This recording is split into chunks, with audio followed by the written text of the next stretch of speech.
Go. Hello, everyone. Welcome back to Just in Time Genie. I'm Carol. Hi, and it's Ellie again. How are you? So, yeah, we're a little giddy today. We're talking about something that I think is one of the more fun topics, which is using your imagination to create clarity and motivation.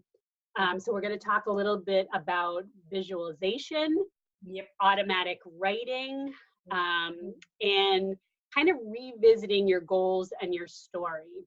Yep. And So I know, sorry? using all your senses. Yes, using all your senses. Thanks for bringing that up. Okay. So I want to touch on goals again. I know in an earlier video we touched on goals, but I do feel like we should be continually checking in on our goals.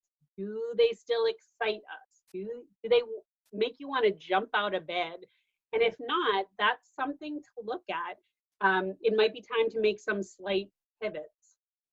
And I know, people talk a lot about the SMART goals that are specific and measurable and achievable and realistic, relevant, and timely. And I do agree with that to a point. But I also believe that visualization and imagination are a key part of meeting our goals.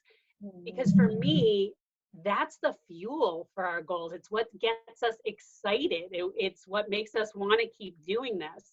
Right. And I'm going to butt in. If we are Please. frustrated about not getting started, procrastinating, not being able to visualize or clearly see something, there are a couple of questions like, is this really my goal? Because sometimes we feel like one is our goal, we set it, we feel it, it makes sense. But then once we start, life is working against us. And if we really look into it, it might be a goal that we set because that's the right thing to do, because somebody expects it. And it's not really what we're wanting to do. Oh my gosh, that's huge. You're so right. And I know in excuse me, in my own life that happened to me. I just thought, I guess I'm just supposed to climb the corporate ladder. And each time I got to kind of, a new rung, if you will, there'd be a brief, kind of celebration, happy, and, that feeling of accomplishment. But then it was kind of empty. Mm-hmm. And it was for exactly that reason, because this really wasn't what I wanted to do. And I think so many people are in this boat, and it's nobody's fault. We're just programmed this way. This is Right. just the way it is. So it's a little scary to think in a new way and go down a new path. Mm-hmm. So again, when you're thinking about your goals, you want it to be something that excites you. And what's even more exciting to me is that the universe responds to our feelings, not our words. So when we're getting excited and joyful and specific about things, they tend to come more quickly than if you're really in resistance and pushing and struggling. Yeah. So the visualization part is not just about visualizing. If I'm kind of or resuming what Carol just said, it is about visualizing to the extent it's like HD stereo. You got the details, the smells, the colors, and you're feeling the emotions as if you are there already. That is the biggest part. So sometimes we're unclear of the vision, so we can't get to the feeling, and that's a good sign usually that it's not really our thing. But once we get to the vision, the most important part isn't so much what it looks like as much as how we feel in it. Yeah, you absolutely hit it on the head. And I think, and you can do visualizations a few different ways. I mean, you can sit there in quiet and imagine all of this, or you can do a written visualization and write it out every day. To me, every day, either write it out every day or at least read what you wrote every day and get really detailed. Like Ellie said, you want to, let's just say, because you want to talk about, your home, your relationships, your finances, career, health, like all of it, what you would like to see, and kind of writing it out as if it's already happened. So let's just say it's your health. You want to, be exercising more, get out in nature more, what does it feel like walking through that trail? What does it smell like? Do you smell the pine needles, or do you hear leaves crunching under your feet? I mean, really get your senses Yeah, into it. all of them. Hmm. Yeah, And if you're yeah, not and the writing kind, because I'm not saying don't do it, do write. But if you're more visual, you can do a vision board, and you can YouTube this. There's lots of ways of doing vision boards. But absolutely. even just looking for the image that inspires you will help you feel it. Yes. Sentence, yeah. Well, and I think with vision boards and affirmations, any of this, it goes back to, because I know a lot of people say, well, I did a vision board, or I say affirmations, or I do this and nothing's working.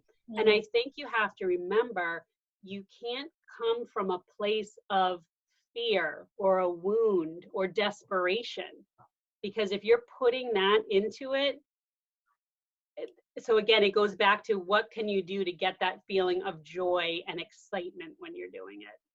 When I was So in my 30s, here's an example of what, because it's not that easy to identify. So when I was in my 30s, early 30s, I used to think, I'm never going to get married. I'm never going to be a mom. I'm never this. And so I used to sit there and do my affirmations and do my guided meditations. I would light a candle, had my little ritual. yeah, But ultimately, I was coming on from a place of, God, please don't let me be alone. yeah, And that was underlying there. It wasn't that I was really feeling as if I was already in a great relationship. I was feeling being alone, yeah. right? So the feeling didn't go with the visualization, and that's what snapped it, I think. That's absolutely right. And I think you're right. I mean, we're not always aware of it. We have those blind spots. And for me, that's what helped having a coach to kind of help me identify that, because it is, I mean, so much of it is in the subconscious. Yeah. So having help with that is huge. So we have our kind of imagining what we'd like to see, written visualizations, dream boards, and there's another tool that I love to teach, and it's called automatic writing.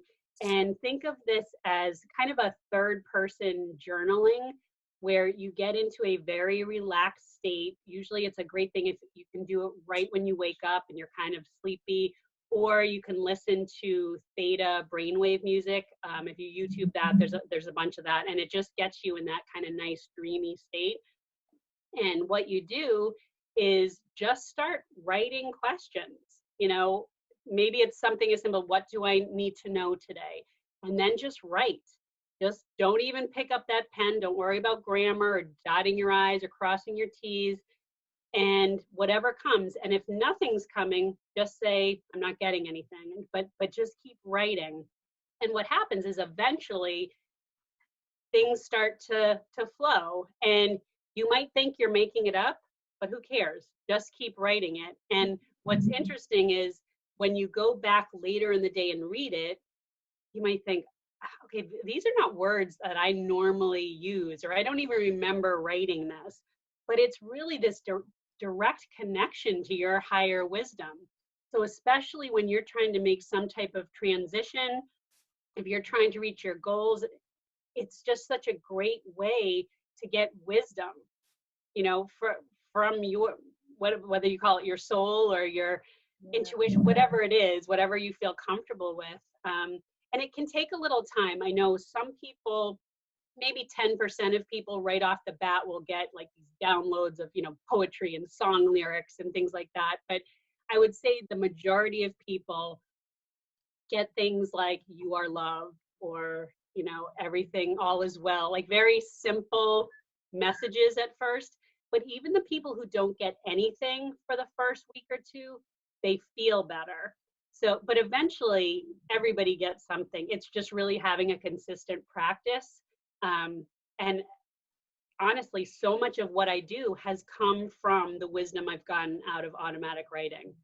And aside from the wisdom, Carol, I think it's just learning to trust and hear your intuition. It doesn't matter what Oh, you put out there. huge. Because often it's like when people say, "Oh, think of a number from 1 to 10." You might get a number pop up, but you're going to start rationalizing. And it's the same Exactly. thing with the automatic writing. You might get a thought that sounds like a gremlin coming up, like, "Oh, you're never going to be able to do this." Write it Yes. down. At least you can see your stories, like the stories you're telling yourself, your blind spots, the words you're using will give you clues as to how much am I believing this. Mm-hmm. and and it's an exercise in, if it comes up, I don't have to make it right or wrong. This is what my gut is telling me, so trust it. So you brought up such a great point, because that can happen when you're getting negative statements, or kind of trash talking yourself. That's not higher self, that's ego. And so what to do in that situation, because I think this happens to almost everyone: take another notebook, like kind of tell yourself, okay, ego, I hear you, I will get to you in a minute. And then do what I call an ego dump, and get all that nasty, mean, whatever is coming up, and just get it out there on paper, and then rip it up and just be done with it. Right. Yeah, that's a really good point, because the ego and the mind, that's going to be the, like you said, analyze, and there's going to be a lot of justifying, there's going to be a lot of rationalization. The true heart wisdom, it's short and sweet. There's not a lot of, well, if this happens, that happens. It's very point blank. And where you've taken us is a great place of, I notice, I put it down somewhere, and then I have a ritual to, I've given it a voice, get rid of it. And the ritual is what will make it more automated, to the extent that you then don't even have to do it. You'll just recognize it and move on. Some people use meditation, right, Carol? Absolutely. And if you can Absolutely. manage meditation, that's great. The thing is, usually when we're doing goals, or when we're doing something new, or we're trying to get creative on purpose, that's when it gets harder to get creative. And so meditation might not always work. And so if you're in a state of, oh my God, I need to take this decision, or I need to do this thing and I'm feeling nervous, what do I do? How do I do it? Automated writing, great. If meditation isn't working, if calming yourself down doesn't work, you can hack. And I mean that in the most loving way. I mean bypass this part, which is the busy part, which is the one that keeps you up and worried, by using your other senses. So if you can identify things that you love to touch, you love to hear, you love to smell, you love to see, if nothing else works, get into those, because you're then bypassing your autonomous system and saying, instead of I have to come up with an idea and write it down, you can say, I'm just going to listen to the sound of the whales. I'm exaggerating, but I've done it. Oh, I love that. That is a great idea. Yes. Or rain, or I'm going to put lavender on, or I'm going to, have lots of colors around because they make me happy. So Yeah. bypass this part by focusing on the actual feeling, Yeah. and that will get you in touch with the feelings as well. But it's a way of hacking your brain, because when this is going on too fast, it's hard to focus and concentrate and come up with the ideas. So bypass it by touching, feeling, smelling stuff that you know you love. Yeah. Oh, I love that idea. Yeah. Well, clearly, everyone, we could talk about this forever, because Yep. it's just such a fun topic, and there's so many ways to get excited about your goals, to get you motivated. So yeah, this was a fun one, and we'd love to hear from you if there's other kind of hacks that you use to get Yeah. yourself in that space. And if you try automatic writing, or if you have questions, feel free to reach out. I'd love to hear other people's experiences. Mm-hmm. I think for the next video, we're going to be talking about how to deal with your personal growth and managing others people's expectations, because a lot of times what happens is when you start making changes, it makes other people feel uncomfortable. Right. Especially if you're getting stronger. Absolutely. So So thanks everybody for listening, and we look forward to seeing you in the next video. thank you. Have fun with those. Bye.